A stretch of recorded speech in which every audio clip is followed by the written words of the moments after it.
In this lesson, we're going to create our first Java program. Launch the NetBeans IDE, then click on the box with the plus sign that has little help text that says New Project. Ensure that you have selected Java and Java Application, and then hit Next. We'll think of a name for our project. Good software engineering always has good names for things. Of course, our application is going to be very simple, so we'll just call it Hello World. We also need to come up with a name for the class that we're going to create. The class name is actually in two parts. The first part is called the package name, and the second part is actually the class name. You'll see these again inside the program in just a moment. Since we chose a project name of Hello World, it has given both the package and the class the same name, and that's fine for this because it's fairly meaningful for what we're going to do. Hit Finish. NetBeans builds the project directory, creates a folder for source packages within it, and then creates the package Hello World with the helloworld.java source file within it. In the editor window, which it also opens up at the same time, it brings up this helloworld.java program source file for editing. You'll notice the very first statement says package Hello World. Packages in Java are a kind of namespace. They allow us to give short names to our classes, like Hello World, and not have to ask every other developer we ever work with whether we are treading on their toes and reusing a name that they might have used. As long as our package names are different, it won't matter. The package statement should be the first thing that occurs other than comments, like these, inside our source file. The next thing is that we have this line that says public class Hello World and ends with a curly brace. Curly braces show up all over the place in Java, just like a lot of other languages that came before it. Inside the class, we have this method declaration.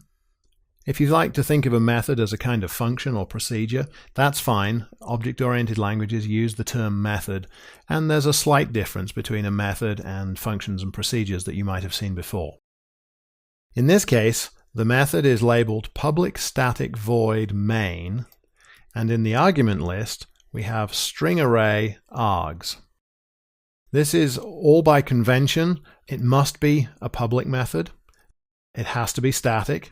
The return type, that is to say the type of data returned by the method, is always void. That really means it doesn't return any data. The name of the method must be main. Everything, by the way, in Java is case sensitive, so this must all be lowercase.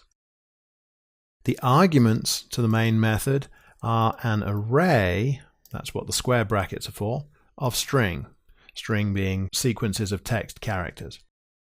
The only thing about this that can be changed is the fact that these are called args. That's a long-standing convention and there's really no reason to change it, but you could call it something else if you wanted. Then the body of the code that defines this method goes between the curly braces. Let's remove the comment line. The two forward slashes you see here are another form of comment delimiter. These ones say that from this point to the end of the line is a comment. These guys present multiple line comments. So we'll select the comment because we're going to delete it, and then we will say very simply system.out.println, and then we'll put parentheses on and then quotes, and inside the quotes we will say hello world, and then at the very end of the line we need a semicolon. This system.out.println is a little bit complicated and we're not going to explain that fully right now. As you can probably guess, what it does is to print its arguments out onto the console, and at the end of printing that argument it will put a new line character. So in our case we have the long-standing traditional message hello world, which of course is usually everybody's first program in a language that has curly braces in it like this. We can save the file with the icon up here in the top left corner. Click on that, and then we can run it using the green arrow key here. Notice it says Run Main Project. When we run it, we get an output console window down here, and we see that it says Hello World, which is the output we asked for, and then it finally says Build Successful. So there we go, our very first Java program, and a little bit of explanation as to what the various pieces mean.